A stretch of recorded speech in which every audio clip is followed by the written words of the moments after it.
Bom dia. Ocorreu aqui na CNA uma reunião para validações dos números do projeto Campo Futuro na área de fruticultura.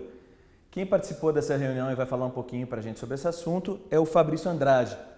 O Fabrício é coordenador de projetos do Centro de Inteligência e Mercados da Universidade Federal de Lavras. Bom dia, Fabrício. Por favor, faz um panorama para a gente, Fabrício, dos últimos 5 anos do projeto Campo Futuro, com destaque na parte de receita, custos e produtividade, por favor. Esse projeto Campo Futuro já ocorre há 10 anos, esse é o 11º ano de coleta de dados. E de certa forma, nesses 10 anos a gente percebe nessas visitas de coleta de dados e nas reuniões, na participação dos produtores, uma evolução muito interessante na agricultura de forma geral e, claro, com a fruticultura. Claro que o aspecto da receita ele está muito atrelado não apenas ao dever de casa bem feito ou mal feito dos produtores. Muitas vezes há uns ciclos de baixa de preços, muitas vezes gerados por variações em variáveis externas, como taxa de câmbio, consumo em outros países e outros aspectos também fora do alcance dos produtores. Mas, de maneira geral, em longo prazo, as agriculturas, com algumas exceções, os negócios do agronegócio, com algumas exceções, elas têm ido bem e têm evoluído nos aspectos de uso de tecnologia, redução de custo e aumento de sustentabilidade de maneira geral, pensando no longo prazo da viabilidade dessas culturas. Perfeito. Qual é a importância, na tua opinião, do projeto para o produtor rural hoje? Colocando os dois pilares do projeto Campo Futuro, que o primeiro são informações para gerarem embasamento para a tomada de decisão para políticas públicas. Esse é um pilar desse programa, onde que todas as pessoas envolvidas nesse processo, tanto o governo, iniciativa privada, CNA e o processo de sindicalização dos produtores, tenham números para entender como a cadeia produtiva tem se comportado. Então esse é um ponto. O segundo ponto é o aspecto, ele é mais fundamental. Ele gera informações para os produtores para que eles consigam entender onde eles estão indo bem e onde eles ainda precisam melhorar.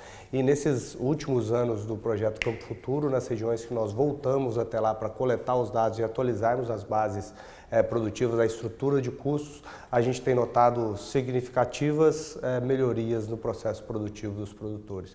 Isso, claro, tem diversas causas, esse fenômeno, mas um deles certamente é o projeto Campo Futuro, retroalimentando os produtores com informações e com ferramentas e procedimentos para que eles consigam fazer de maneira mais efetiva a gestão em suas propriedades, em seus negócios.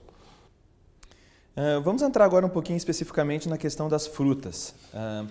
Quantos painéis já foram realizados? Como é que está essa...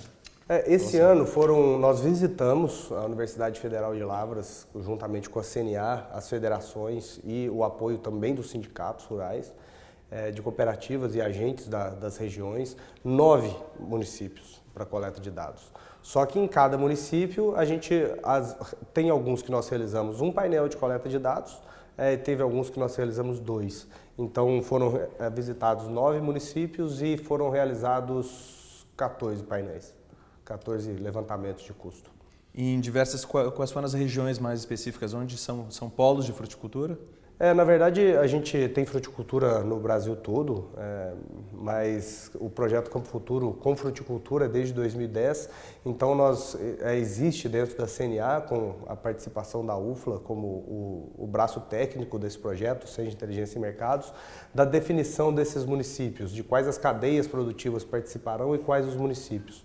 Então a gente tem um plano traçado em longo prazo e, de certa forma, a gente já visitou todos os polos, quase todos os polos produtivos das principais frutas e temos colocado ano após ano novas culturas, novos polos produtivos e também revisitado outros para que nós consigamos ter uma atualização da estrutura produtiva, da estrutura de custos dessas regiões que já foram visitadas em algum momento.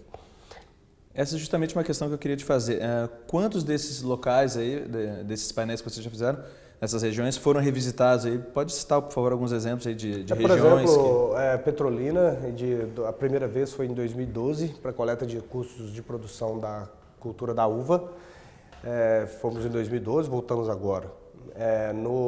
Na cultura da laranja, no estado de São Paulo, nós visitamos e realizamos esse estudo de custos de produção em 2010 e retornamos agora em 2017. E ainda na cultura da laranja, nós visitamos um município novo que fica situado em Minas Gerais, que é Monte Alegre de Minas. Nessas revisitas que vocês fazem, esse avanço, então, ele é evidente de uma visita primeira até e na verdade isso faz parte da evolução, né? Quando o tempo se decorre, as técnicas produtivas elas se alteram, os problemas se alteram, então nós já resolvemos muitos problemas antigos e temos outros novos para resolver que foram detectados nesses painéis e nesse processo que é conduzido pelo projeto Campo Futuro mediante a atuação da CNA. Isso é uma questão justamente que eu também queria te fazer. Como é que vocês estão observando a evolução nessas regiões? Tem lugares que está sendo mais rápida essa evolução, que ainda precisa de novas visitas, de repente, do projeto? Como é que está funcionando isso? Na verdade, no âmbito de atuação do Campo Futuro, nós temos pensado muito nisso. A CNA pensa de maneira diligente com relação a esse processo, em parceria com as federações e com os sindicatos, para que nós consigamos atuar nesses pontos onde existe uma dificuldade maior. Mas, de maneira geral, a evolução ocorre, mas ainda a gente tem alguns processos para serem resolvidos, novos problemas e também problemas mais antigos, alguns ao alcance do produtor e outros não. O setor vem ampliando a utilização de novas tecnologias? Certamente. Algumas tecnologias de mudanças mais significativas, por exemplo, novas variedades, novos softwares, novos produtos, mas muitas mudanças que nós temos enxergado no processo devido ao componente gerencial do projeto Campo Futuro, muitas melhorias incrementais de maneira a transformar os processos produtivos que já existiam em transformá-los em processos mais eficientes, reduzindo custos. Então, a gente percebe esses dois tipos de transformações, de melhorias. Então, não é só na questão da tecnologia, mas também na gestão. Isso, e na verdade, quando eu considero tecnologia, não são apenas softwares e novos produtos. A gente enxerga como tecnologia de cultivo todas as práticas e produtos que são demandados na produção de determinada cultura, né, da produção de determinado produto. Então, desde a forma como se faz um controle de mato ou uma pulverização na lavoura para reduzir consumo de hora máquina ou hora homem, isso a gente percebe essas mudanças. A gente percebe mudanças nas técnicas de correção, adubação e cuidados com a lavoura, aumentando produtividade, quantidade de produto por área, e a gente percebe também mudanças tecnológicas no sentido de software e de procedimentos relacionados à gestão das unidades produtivas rurais. Tem alguma cadeia que tu poderia citar como um exemplo assim que vem se destacando e alguma região específica que está tendo realmente uma evolução aí nesses aspectos?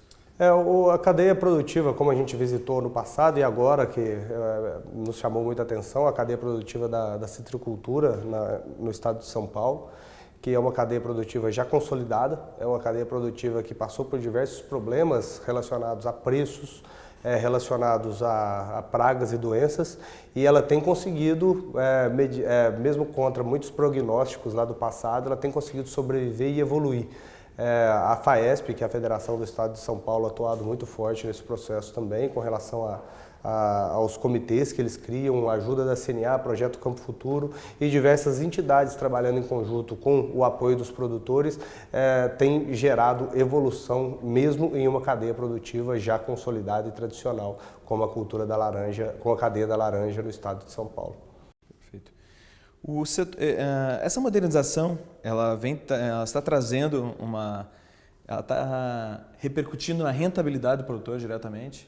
Certamente, quando a gente considera os projetos de longo prazo, planejamentos estratégicos, que eles devem contemplar de maneira a gerarem cadeias produtivas, negócios sustentáveis. Claro que o aspecto social, o aspecto ambiental, ele é muito importante, Mas isso não só no Brasil, não só o projeto Campo Futuro, não só a UFLA, a gente enxerga para que possamos atingir sustentabilidade de maneira mais ampla, a gente precisa ficar muito focado de maneira a gerar condições de aumentar e manter uma rentabilidade compatível com o nível de investimentos e riscos de cada cultura. Então isso certamente a gente tem atuado muito e é um aspecto que tem melhorado. Porém, ainda existem alguns ciclos sazonais de queda ou mesmo de rentabilidade ou mesmo lucro negativo devido à queda de preços. Perfeito. A gente vai para um rápido intervalo agora e já voltamos a conversar com o Fabrício Andrade sobre o projeto Campo Futuro na área da fruticultura.